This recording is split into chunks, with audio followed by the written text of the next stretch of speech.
A businessman arrived at his office and found that some very important documents had disappeared from his desk. Police suspect 3 people: Amy, Carla, and Mike. Each of them said, however, that they hadn't even been to the office. Who was lying?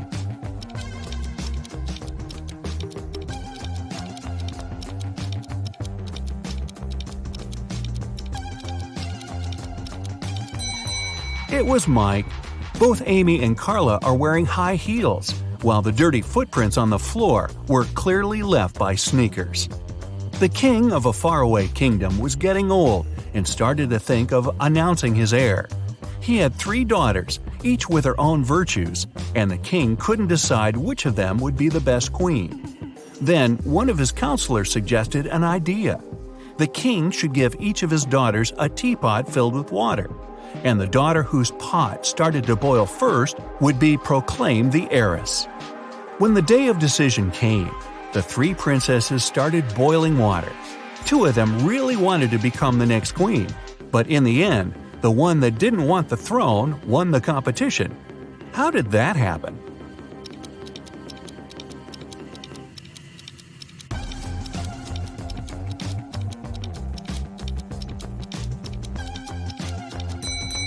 The 2 princesses who lost were a bit too eager. They constantly raised the lids of their pots to check if the water was boiling. And the third didn't care, so the water in her pot began boiling first. In the busiest street of a big city, there was a shoe cleaner who got lots of clients. He offered his services to everyone for free, but anybody who stopped and took his offer left him money before heading off again anyway. Why did they do that?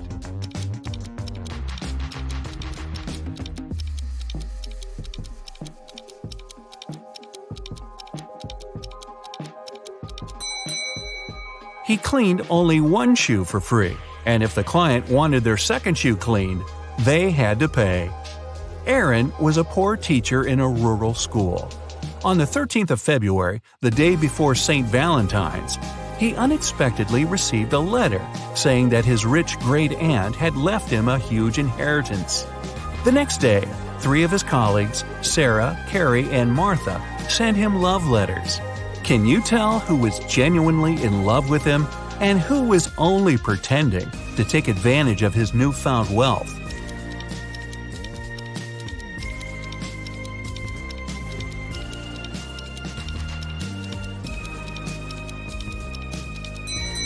Carrie was the honest one.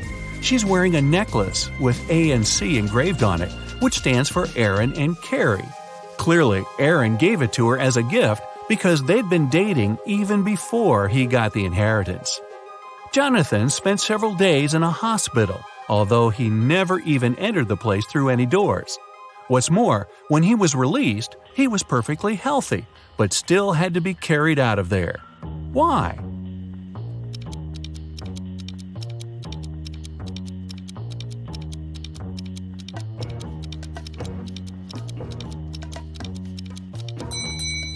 Because Jonathan was a newborn baby. A village in the far north has found itself in big trouble. Someone has poisoned the lake, which was the only source of drinking water for the dwellers.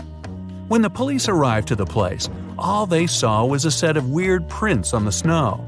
There were footprints between 2 parallel lines. They didn't know the name of the culprit, but they at least knew who they had to look for. Can you follow their logic?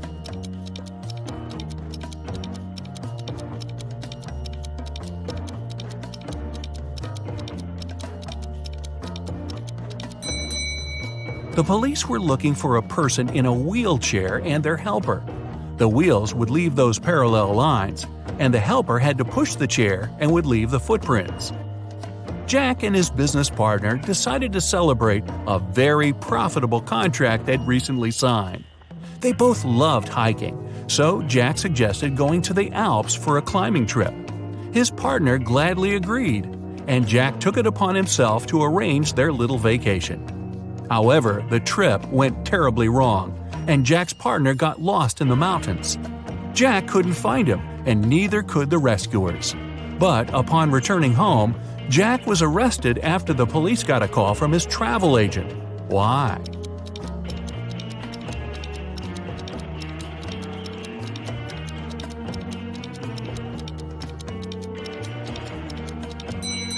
The travel agent told the investigators that Jack only bought one return ticket for himself. For his partner, he bought a one-way ticket. Someone had broken into Mr. Jenkins' house and taken all his valuables while he was on vacation. His neighbor, Mr. Brown, called the police to tell them about it because he'd witnessed the event. He said he'd come back from work late and saw the lights were on in Mr. Jenkins' house.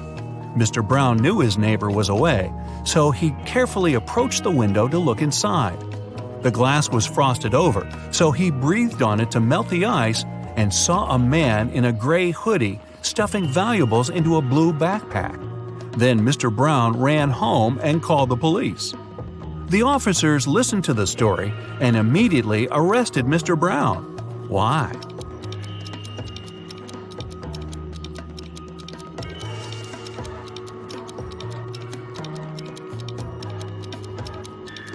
The dutiful neighbor had one detail wrong in his story.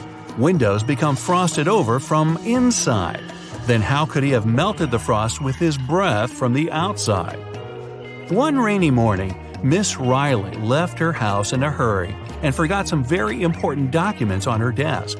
She came back in an hour, but the document was gone. She gathered everyone who was in the house that day and questioned them. Ryan, the cook, said he'd been preparing dinner and didn't even set foot in Miss Riley's room. Sal, the janitor, said he'd only come in, turned on the lights to see if cleaning was needed, and left. Rose, the gardener, said she'd been busy watering the plants outside and didn't come into the house at all. Who took the document?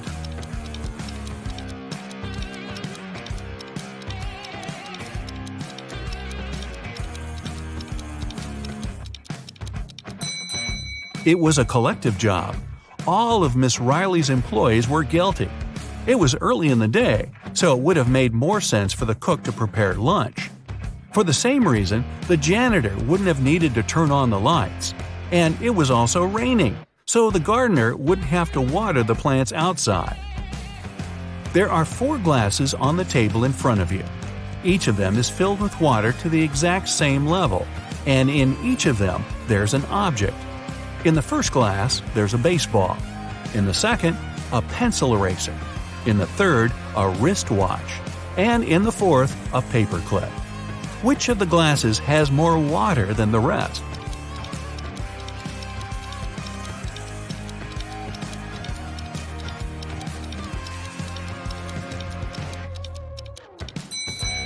The fourth glass.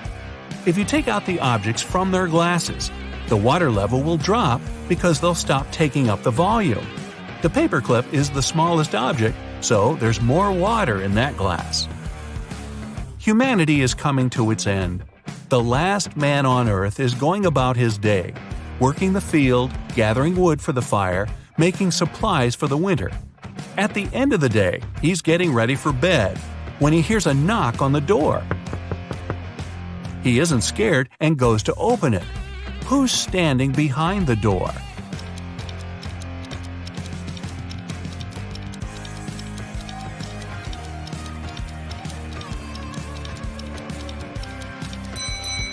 A woman. Mark's best friend, James, lives in another city, and his birthday is soon, so Mark decides to send him a present. James loves playing golf, and Mark buys him an expensive golf club. But there's a problem. The best postal service in his town only accepts packages no bigger than 3 feet to a side, and the club is 4 feet long. Still, Mark found a solution. What was it?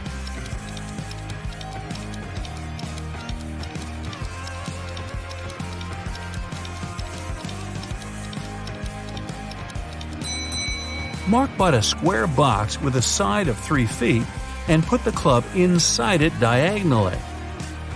Jenny's sister goes to a private party to which Jenny wasn't invited.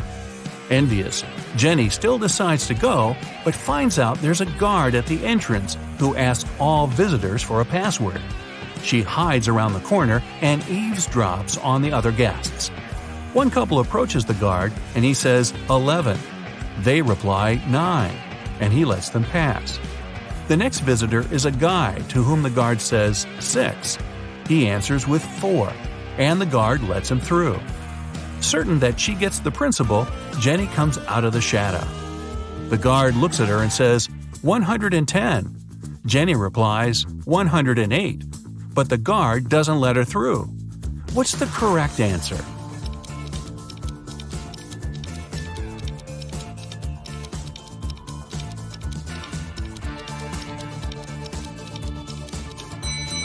The answer's 90. If you write 11 in Roman characters, it'll look like this, XI. 9 is its mirror image, IX.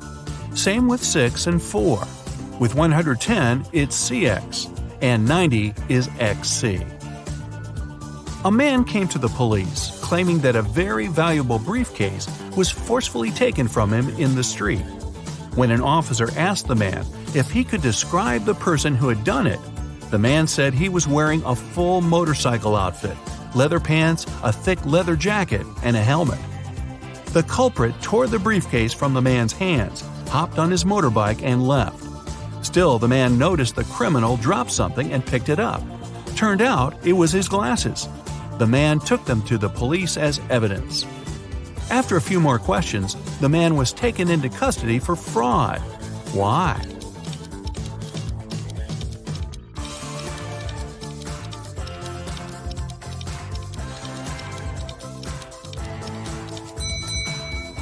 If the culprit was wearing a helmet, then how could he have lost his glasses? A married couple were staying at a hotel. One night, they had an argument, and the man went out to cool off but forgot both his room key and his phone. When he returned, he saw an unconscious man lying on the floor next to his and his wife's room door. The police arrived and questioned them both. The wife told them she'd heard a knock on the door and thought it was her husband, so she opened it right away. Then the man pushed her, so she smacked him on the head with a candle holder and closed the door from inside. Still, the police took her into custody. Why?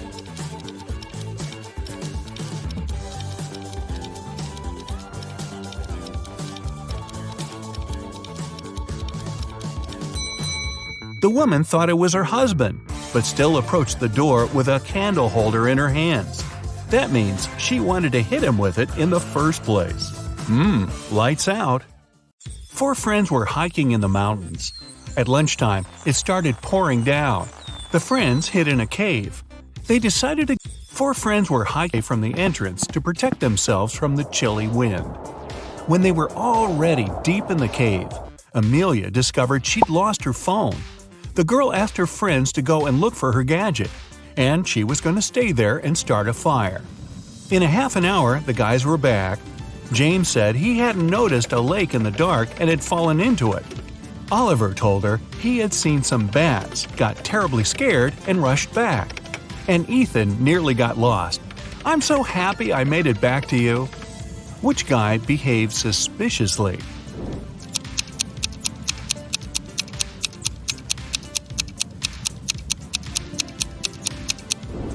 Ethan lied. James was soaked through after falling into the water. But why was Ethan's hair wet? It looks as if he was outside in the rain, but decided not to tell his friends about it. Mr. Lawrence called the police. He said someone had taken his car for a joyride, crashed it into a streetlight, and run away. The man was sure it had been one of his neighbors. The police questioned 3 of them. Ivy answered she had been at work and arrived home only in the evening. Cameron told the police he had been helping his dad remove old stuff from the attic. And Aaron claimed he had been hanging out with his friends, eating pizza, and binge-watching the latest series. After listening to all the suspects, the police officers arrested one of them. Who was it?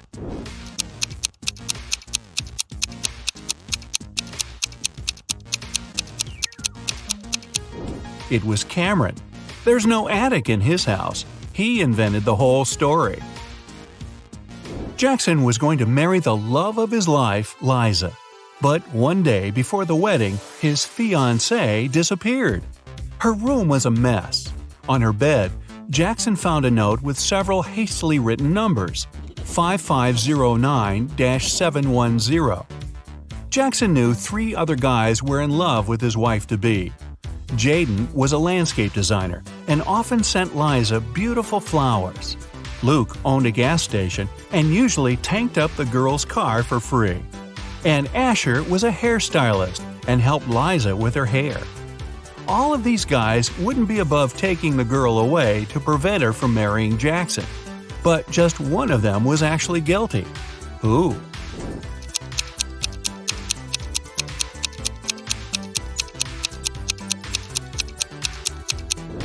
Jackson turned the note over and realized it read, "Oil Boss."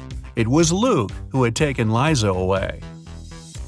Kevin had been dreaming of getting a motorbike for ages. He'd taken several training courses and read tons of specialized literature. And finally, the guy saved enough to buy the motorcycle of his dreams. Kevin was so excited, he immediately went for a ride. The guy was enjoying the trip when suddenly some force pushed him to the side of the road. He lost control of his bike and crashed into a tree. Luckily, Kevin was wearing a helmet and was unharmed, unlike his precious motorbike. The guy looked around and saw a gray Ford disappearing into the distance. It was a hit and run. Kevin was devastated. He checked his motorcycle. Despite being damaged, it was okay to ride. The guy continued on his way. Just several minutes later, he saw the very same gray Ford parked near a coffee shop. Kevin rushed inside and saw 4 people. He didn't need much time to understand who the driver that had hit him was.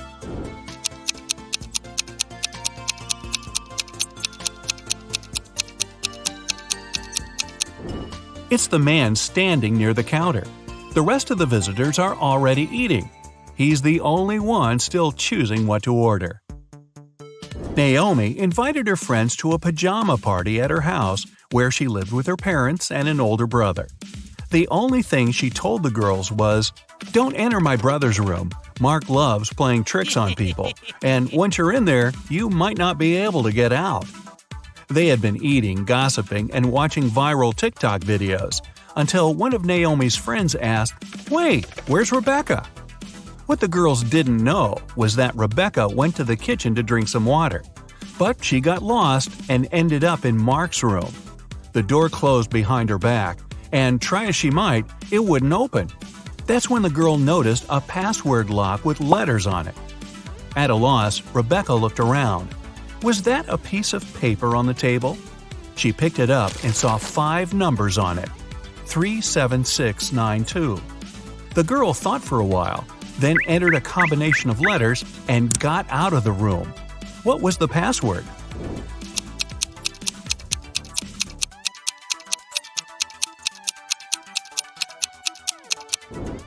The code was the first letters of the 5 numbers, TSSNT. Claire's the best student in her class. She's also friendly and kind. Her classmates love her nice character and how she always finds a way to help them at the tests. This time, though, it's going to be tough. There will be new rules during their upcoming math exam. There won't be anyone at school except for the students and several teachers. The library, cafeteria, and gym will be closed. Students will have to leave their phones in a special locker. It won't be allowed to talk whatsoever. If students need to go to the bathroom, they'll have to do it one by one. And the teacher will check the bathroom after each student, even the toilet paper. Claire's classmates are devastated.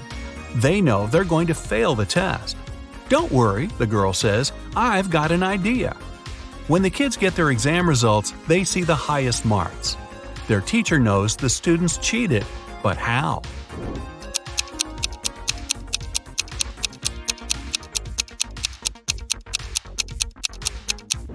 Claire was the first to go to the bathroom. She wrote the correct answers on the Steamy mirror with her finger, and her classmates could read the answers by breathing on the mirror. The little cheaters. Detective Brown is following a man who's suspected of smuggling. Suddenly, the man speeds up and disappears around the corner. The detective runs after him, but there's no sign of the man. The only place where the suspect could hide is a beauty salon.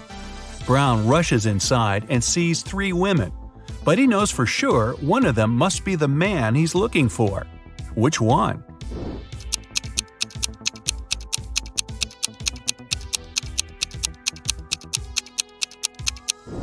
All of the women look stylish and ladylike.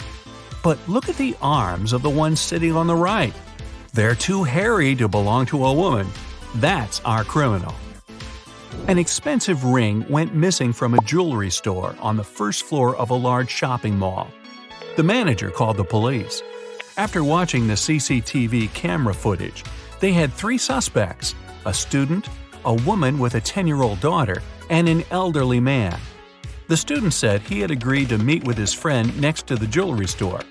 "I didn't even set foot inside." The woman was furious.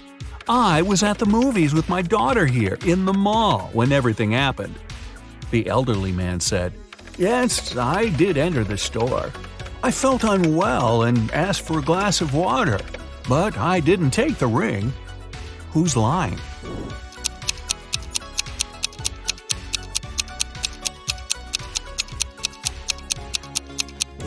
All the movies running at that time had 16+ age rating. The woman wouldn't be able to watch any of them with her young daughter. Vicky's friends knew the girl loved all kinds of riddles and puzzles.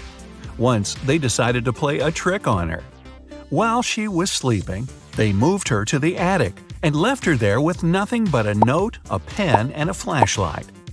When Vicky woke up, she found herself in a dark room with no windows, a locked door, and a table with a piece of paper on it. The note said, "Crack this riddle, write down the answer, and slip it under the door. If it's correct, you'll be set free.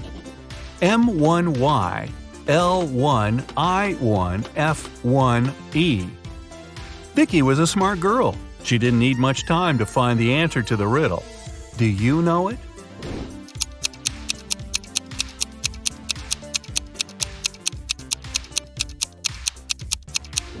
The expression hidden in the note is, "for once in my life." After Vicky slipped the paper under the door, her cheering friends let her out. Justin was an archaeologist who explored ancient pyramids. One day, something went wrong, and he ended up locked in a tiny room deep underground. The guy got into the room through a narrow passage. It was blocked by a rock slide several minutes after he entered. There was only one other door in the room, but it was locked. To open it, the guy had to solve a riddle. It looked like this. After mulling it over for some time, Justin guessed what it meant. Can you?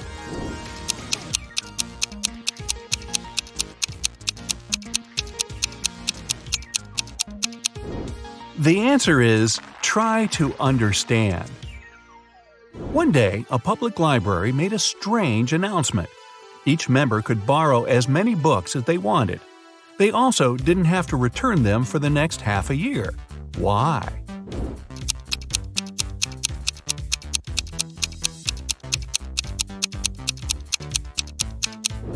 The library was moving to a new building, but they didn't have enough money. And this way, the patrons would move most of the books by themselves. Smart!